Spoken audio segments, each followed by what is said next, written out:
مائیں اور بہنیں، کچھ دنوں پہلے حافظ جمیل صاحب عقل کو آئے اور کہا کہ پروگرام چاہیے، تو ہمارا ایک پروگرام آئند عقل کا بنا ہوا تھا۔ اسی پروگرام میں ہم نے کہا کہ ٹھیک ہے، جاتے ہوئے ہم آپ کا پروگرام کر آگے نکل جائیں گے۔ اسی دوران 4-5 دن پہلے منور زماں صاحب، ان کے ساتھ ہم 1-2 پروگرام میں ساتھ تھے، تو حافظ صاحب نے کہا کہ سر آ رہے ہوں تو سر کو بھی لے کر آئیے۔ تو ہم نے کہا کہ سر آپ کو بھی دعوت ہے، آپ بھی میرے ساتھ چلیے۔ تو اللہ انہیں جزائے خیر عطا فرمائے کہ وہ اس کے لیے تیار ہو گئے۔ بہت سارے لوگ فون کرتے ہیں۔ ابھی ہم 2-4 دن پہلے پونا میں تھے، تو وہاں کے کوئی ایکس MLA ہے ممبئی کے، ہمارا ایک بڑے اچھے تعلق والے حاجی عبدالقادر فضلانی، انہوں نے کہا کہ بھائی آپ دونوں کو ایک جگہ پر جانا ہے، ممبئی میں ایک بڑا اسکول ہے۔ ان کو فون لگایا تو انہوں نے کہا کہ آپ لوگوں سے 1.5 سال سے کانٹیکٹ کر رہا ہوں، نہ کانٹیکٹ ہوتا ہے نہ بات ہوتی ہے، تو ہم کسی طریقے سے چاہتے ہیں کہ نوجوانوں میں پروگرام رکھا جائے اور نوجوانوں کو تعلیم اور اخلاق سے وابستہ کیا جائے۔ بہرحال خوشی اس بات کی ہے کہ کم از کم امت میں یہ جذبہ پیدا ہوا کہ ہماری اپنی غلطیوں کو بتانے والا آئے اور ہمارے نوجوانوں کو اور مسلمان معاشرے کو ان کی غلطیوں کی اصلاح کی فکر کرنے کی کوشش کرے اور انہیں بتائے کہ ہم کس ڈائریکشن میں اور کس سمت میں ہم جا رہے ہیں اور ہمیں کس سمت میں جانا چاہیے۔ اس دنیا کو اللہ رب العزت نے امتحان اور آزمائش کے لیے بنایا۔ اس دنیا میں انسان عیش و عشرت کے لیے، اس دنیا میں انسان راحت اور آرام کے لیے، اور اس دنیا میں انسان شوبازی کے لیے نہیں آیا۔ اللہ رب العزت نے اسے اس لیے بھیجا ہے لِيَبْلُوَكُمْ أَيُّكُمْ أَحْسَنُ عَمَلًا، کہ تم میں سے کون ہے جو بہترین عمل کر آخرت کی زندگی کو وَمَا هَذِهِ الْحَيَاةُ الدُّنْيَا إِلَّا لَهْوٌ وَلَعِبٌ وَإِنَّ الدَّارَ الْآخِرَةَ لَهِيَ الْحَيَوَانُ، جس کو قرآن بیان کرتا ہے کہ یہ دنیاوی زندگی تو محض کھیل اور تماشا ہے، اصل زندگی تو آخرت کی زندگی ہے، جہاں پر اللہ رب العزت فرماتے ہیں کہ اس دنیا میں اس لیے بھیجا تاکہ وہ ہمیشہ کی زندگی کی کامیابی کی راہ چن سکو اور ہمیشہ کے لیے اللہ رب العزت کے عذاب سے اپنے آپ کو بچا سکو۔ مگر یہ دنیا جیسے جیسے رسول اللہ صلی اللہ علیہ وسلم کے دور مسعود سے دور ہوتی جا رہی ہے اور قیامت سے قریب ہوتی جا رہی ہے، ویسے اس دنیا میں بسنے والا انسان اپنے اس دنیا میں آنے کے مقصد سے دور ہوتا چلا جا رہا ہے۔ وہ یہ سمجھ رہا ہے کہ میں اس دنیا میں پیٹ بھرنے کے لیے آیا، وہ یہ سمجھ رہا ہے کہ میں اس دنیا میں نام بنانے کے لیے آیا، وہ یہ سمجھ رہا ہے کہ میں اس دنیا میں اس لیے آیا تاکہ میرا جیب بھر جائے، میری خواہشات پوری ہو جائے اور میں ایک اچھے نام کے ساتھ، چاہے وہ کسی بھی فیلڈ کا ہو، مجھے صرف نام چاہیے، لوگ مجھے لائک کریں اور لوگ میرے ویورز بڑھا دے اور طرح کے ایسے خیالات لے کر دنیا کے اندر میں زندگی بسر کر رہا ہے۔ مگر یہ تمام کے تمام چیزیں انسان کے لیے سوائے ہلاکت کے اور کوئی راستوں کی طرف انسان کو نہیں لے جاتی ہے۔ اللہ رب العزت نے مجھے اور آپ کو ایمان کی نعمت سے مالا مال کیا۔ یہ ایمان کی نعمت ان لوگوں کو اس کی قدر ہے جو لوگ ایمان میں داخل ہو رہے ہیں۔ ہم دیکھ رہے ہیں کہ جاپان، یورپ اور امریکہ اور UK یہ وہ ممالک ہیں جنہوں نے آج سے 300-400 سال پہلے منصوبہ بنایا، عالم اسلام پر حملہ کیا۔ اس ملک ہندوستان میں بھی وہ آئے اور اس ملک پر انہوں نے 200 سال تک حکومت کی۔ اس ملک میں جب انگریز آیا، ہمارے مسلمانوں کو معلوم ہونی چاہیے، آج ہماری تاریخ کو مٹانے کی کوشش کی جا رہی ہے، ہمارے تاریخ کو جڑ سے نکالا جا رہا ہے. ہمیں یہ معلوم ہونا چاہیے کہ جس وقت انگریز اس ملک میں آیا اس وقت اس ملک کی جی ڈی پی جو مسلمانوں کے ہاتھ میں تھا کتنی تھی معلوم ہے آپ کو؟ پوری دنیا کا 30% جی ڈی پی مسلمان 30 جی ڈی پی تھی. یعنی ہندوستان میں جس وقت انگریز آئے اس وقت اس ملک کی جی ڈی پی کتنی تھی؟ 30 اور آج 3 بھی نہیں ہے. کہتے ہیں کہ جب وہ آیا تو ہماری جی ڈی پی 30 تھی. یعنی پوری دنیا کی دولت کا 30% حصہ ہندوستان کے اندر میں پایا جاتا تھا, صرف ہندوستان میں. اور جب وہ یہاں سے گیا تو ہماری جی ڈی پی 7 تھی. اس کے بعد سے لے کر آج تک ہماری جی ڈی پی کبھی بھی 3, 4 اور 7 سے اوپر نہیں بڑھی. وہ ہمیں لوٹ کر چلا گیا. مگر ایک بات بہت تعجب ہوتا ہے کہ جو لوگ پوری دنیا کو لوٹ کر گئے, پوری دنیا کے مال کو لوٹا, پوری دنیا سے انسانوں کے ذہن و دماغ سے اخلاق کو ختم کیا, ان کے ذہن و دماغ سے ایمان اور اسلام اور مذہب کو کھرچ کر نکالنے کی انہوں نے کوششیں کی. آج صورتحال یہ ہے کہ وہاں کے لوگ اسلام میں داخل ہو رہے ہیں اور یہاں کے لوگ ان کی ایکسپائری ڈیٹ تہذیب کی طرف دوڑتے چلے جا رہے ہیں. جن چیزوں کو وہ ریجیکٹ کر چکے ہیں, جن تھیوریز سے وہ پریشان ہو چکے ہیں, جن اخلاق جس فیشن سے وہ تھک چکے ہیں, جس خاندانی نظام کی تباہی سے وہ پریشانی کے عالم میں مبتلا ہے, ڈپریشن میں مبتلا ہے, خودکشی کرنے پر آمادہ ہے, ان تمام چیزوں کو اس ایکسپائری ڈیٹ اور آؤٹ آف ڈیٹ تہذیب کو ہمارا نوجوان آج اختیار کرنے کی کوشش کر رہا ہے. آپ کو حیرانگی ہوگی کہ امریکہ میں ہر سال ایک اندازے کے مطابق 30 سے 40 ہزار لوگ اسلام میں داخل ہو رہے ہیں. جاپان میں اسلام تیزی کے ساتھ پھیل رہا ہے.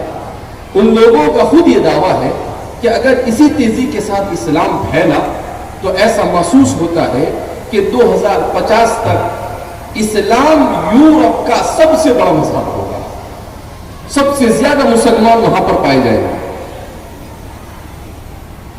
ایسا کیوں؟ اس لیے جس تہذیب کو 300 سال صرف پیسے کے پیچھے اور کرسی کے پیچھے دوڑ کر وہ تھک چکے ہیں, وہ تہذیب مادی تہذیب ہے. اس تہذیب میں صرف ظاہری طور پر اچھائی نظر آ رہی ہے مگر وہ اندر سے کھوکھلی تہذیب ہے. کیوں؟ اس لیے کہ پیسے میں کبھی سکون نہیں مل سکتا ہے, اسٹیٹس اور عزت کے بڑھانے سے سکون نہیں مل سکتا ہے. سکون اگر ملتا ہے انسان کو تو اس وقت ملتا ہے جب اس کا تعلق اپنے خالق اور مالک سے مضبوط ہو, اور اللہ سے اپنے خالق اور مالک سے اپنے تعلق کو مضبوط کرنے کے لیے اللہ کی کتاب سے تعلق کو مضبوط کرنا پڑتا ہے, جس کے بارے میں قرآن خود کہتا ہے کتاب انزلناہ الیک مبارک لیدبروا آیاتہ, کہ ہم نے اس کتاب کو نازل کیا, بڑی بابرکت کتاب ہے. کیوں نازل کیا؟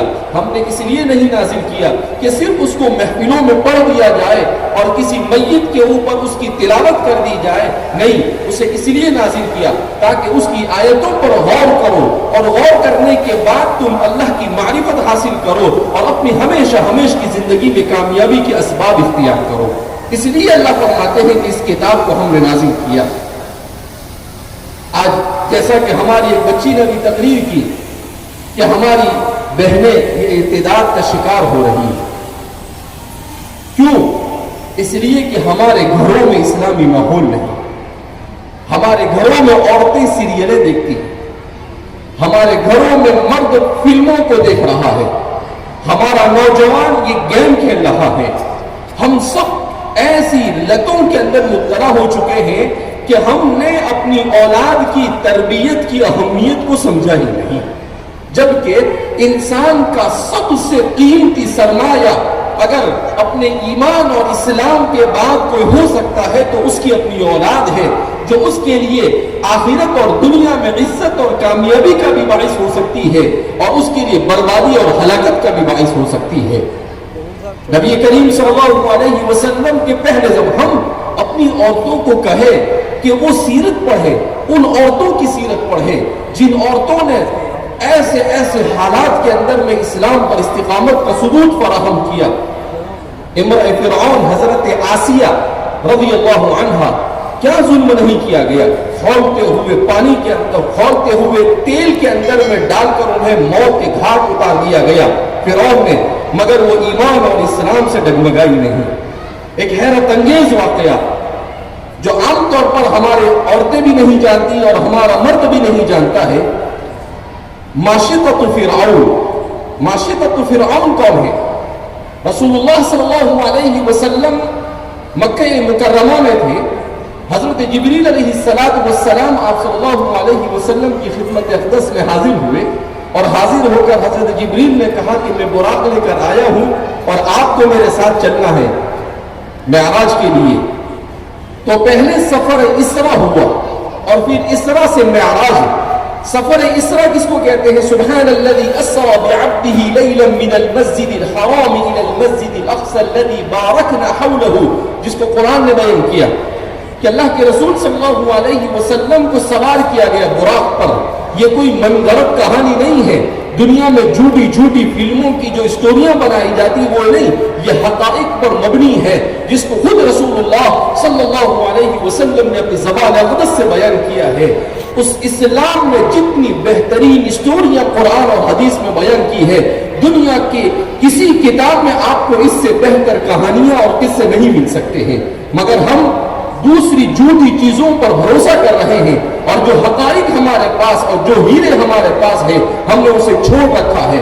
بہرحال تو فرماتے ہیں میں براق پر سوار ہوا، وہ اتنا تیز چلتا تھا کہ جہاں اس کی نظر ہوتی تھی وہاں اس کا قدم ہوتا تھا. اس کے بعد فرماتے ہیں اللہ کے رسول صلی اللہ علیہ وسلم نے بڑی تفصیلات بیان کی کہ آپ وہاں سے نکلے، مدینہ منورہ سے گزرے تو کہا گیا کہ یہ آپ کا دار الہجرہ ہوگا. پھر ملک شام سے گزرے، وہاں پر آپ نے کتابوں کے ستون کو دیکھا.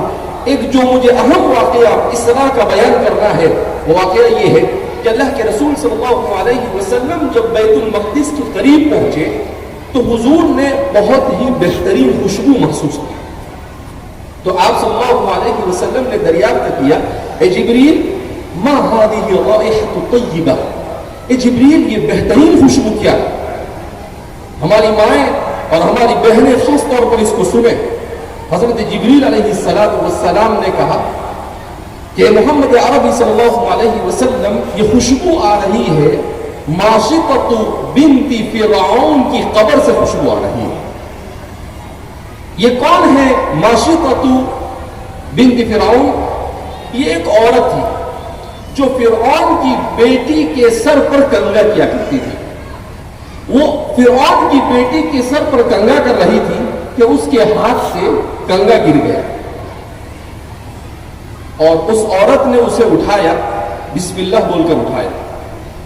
تو یہ فرعون کی بیٹی کہتی ہے کہ یہ کون سا تمہارا نیا معبود ہے جس کو تم پکار رہے ہو؟ کیونکہ فرعون دعویٰ کرتا تھا انا ربکم الاعلی، میں تمہارا سب سے بڑا رب ہوں.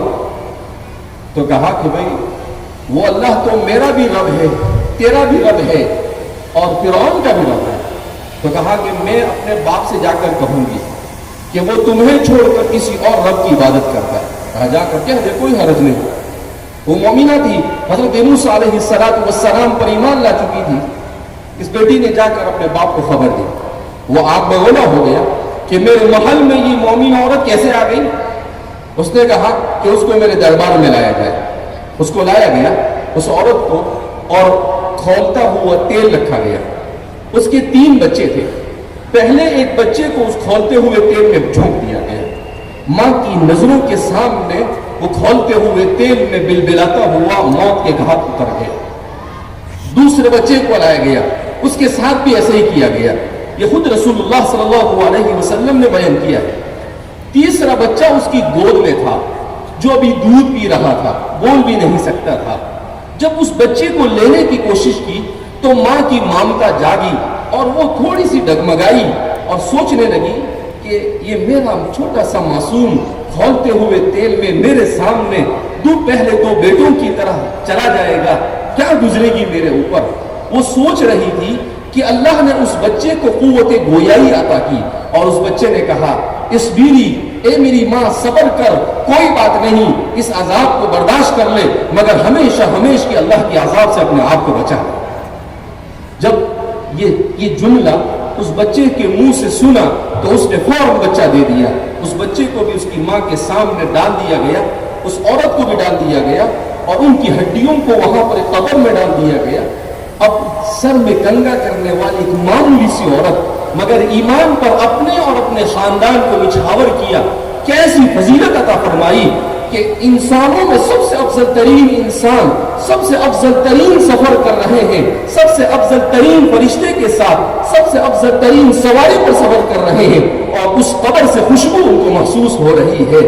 یہ ہے عورت۔ جب عورت ایمان پر جم جاتی ہے، جب عورت اپنے آپ کو ایمان کے لیے قربان کرنے کے لیے تیار ہوتی ہے، وہ چاہے کتنے ہی گھٹیا خاندان سے تعلق رکھتی ہو، اللہ کی نظر میں اس کا مقام اتنا بلند ہوتا ہے کہ اس سے بڑھ کر اور کوئی مقام نہیں ہو سکتا ہے۔ ہم ہماری بچیوں کو سنائیں کہ ایسے ہوتے تھے لوگ ایمان پر قربانی دینے والے، ایسی ہوتی تھی ہماری مائیں اور ایسی ہوتی تھی ہماری عورتیں۔ آج ہم چھوٹا سا کہ بھائی مجھے ڈاکٹر نہیں مل رہا ہے اس لیے میں کسی غیر کے ساتھ شادی کر لوں گی، مجھے اپنے اسٹیٹس کا نہیں مل رہا ہے میں کسی غیر کے ساتھ چلی جاؤں گی۔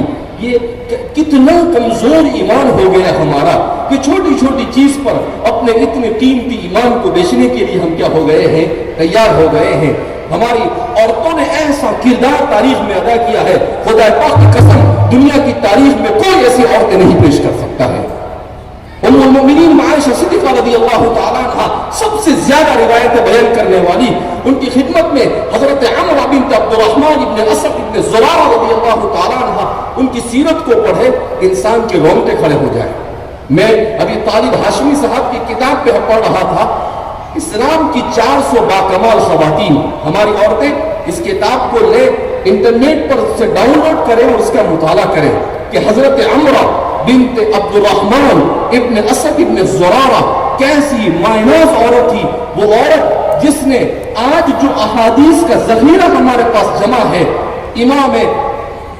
امام زہری اور ابن حزم ان دونوں کو تیار کرنے والی حضرت عمرہ ہے، انہی کی برکت سے احادیث مبارکہ کو تدوین عمل میں۔ ایسی بے شمار مثالیں ہماری تاریخ میں ملتی ہے۔ ان عورتوں کی تاریخ کو پڑھیں، ہماری صحابیات نے کیسے زندگی گزاری، ہمارے نبی کریم صلی اللہ علیہ وسلم کی ازواج مطہرات نے کیسے زندگی گزاری، اللہ کے رسول کی بیٹیوں نے کیسے زندگی گزاری۔ حضور نے خود کہا یا فاطمہ بنت محمد، اے فاطمہ بنت محمد یاد رکھ تیرا باپ تجھے جہنم سے نہیں چھٹکارا دے سکتا ہے، تجھے خود عمل اور کردار کرنا ہوگا۔